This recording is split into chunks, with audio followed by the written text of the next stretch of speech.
कहानी है दो मेंढकों की, जिसमें से एक मोटा था और एक पतला था। दोनों जंगल के तालाब में साथ रहा करते थे। बचपन के दोस्त थे। दोनों साथ में ही खेलते कूदते बड़े हुए थे। वे दोनों दिन भर तालाब में खेलते कूदते उछलते गप्पे मारते और मस्ती किया करते थे।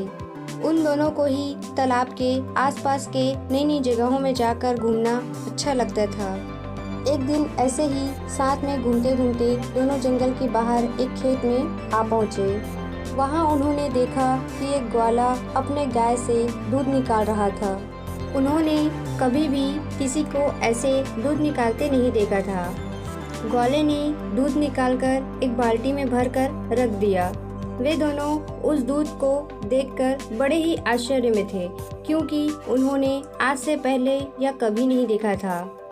उन्होंने तो जंगल में केवल तालाब का ठंडा पानी ही देखा था। कुछ देर सोचने के बाद उन दोनों ने डिसाइड किया कि इस सफ़ेद दूध में तैरने का तो मज़ा ही कुछ और है। यह सोचकर उन दोनों ने बाल्टी में एक साथ छलांग लगा दी।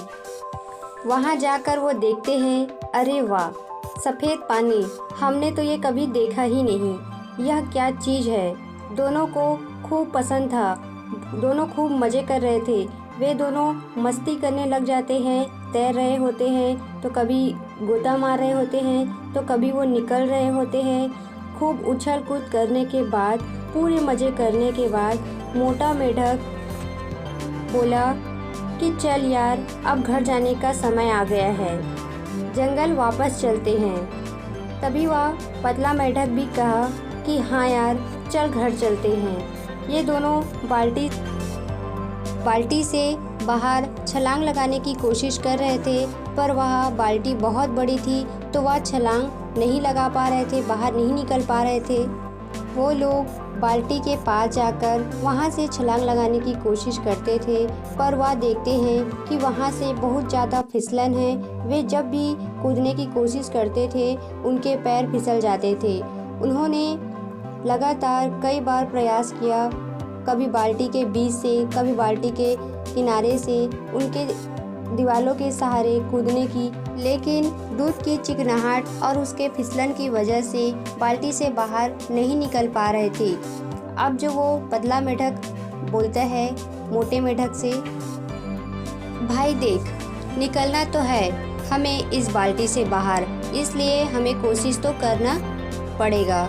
पर हम बहुत बार कोशिश तो की, लेकिन हम खुद को इस बाल्टी से बाहर नहीं निकल पा रहे हैं, क्योंकि यह बहुत ज़्यादा फिसलन है। तो हम क्या करते हैं कि हम तैरते रहते हैं। अगर हम तैरते रहते हैं तो कोई ना कोई आकर हमें बाहर ज़रूर निकाल देगा। मोटा मेंढक उसकी बात को मान लेते हैं और दोनों तैर रहे होते हैं। लगातार 3 से 4 घंटे तक तैरते कोई आकर उन्हें बाल्टी से बाहर नहीं निकालते हैं।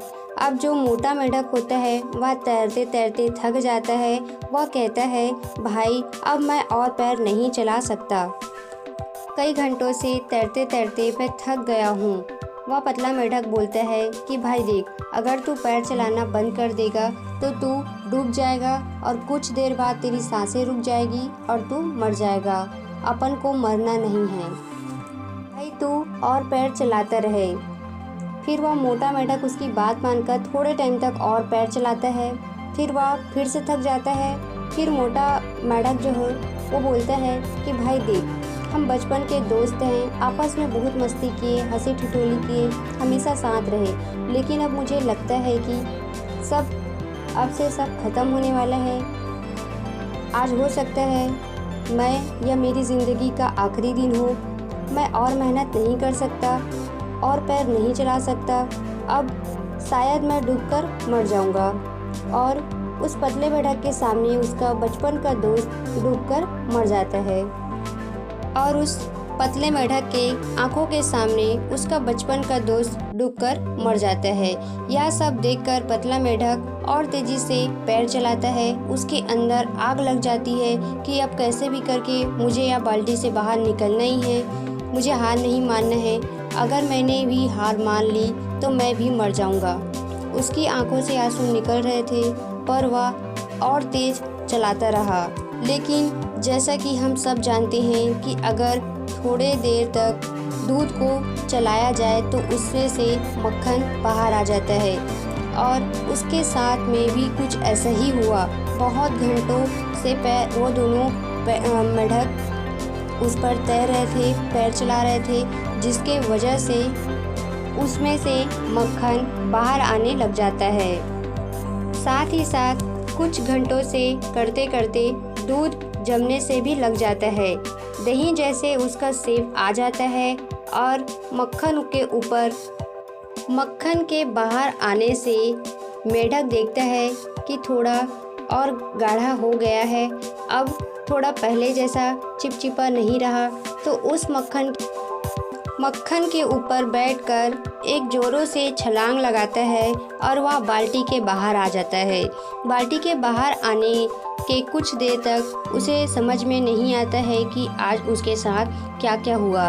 उसका सबसे अजीज दोस्त, उसके बचपन का यार, आज उसके ही आंखों के सामने डूबकर मर गया और उसकी मौत हो गई, क्योंकि उसने हार मान ली थी। अगर वो थोड़ी देर और पैर चलाता रहता, हार नहीं मानता, तो आज वो भी जिंदा होता, आज वो भी बाहर आ जाता। यह रहा दोस्तों आज का हमारा छोटा सा प्रेरणादायी कहानी था। दोस्तों वीडियो पसंद आए तो वीडियो को लाइक कीजिए, चैनल में पहली बार आए हो तो चैनल को सब्सक्राइब जरूर करें दोस्तों, ज़्यादा से ज़्यादा शेयर करें और अच्छा लगे तो कमेंट जरूर करें दोस्तों।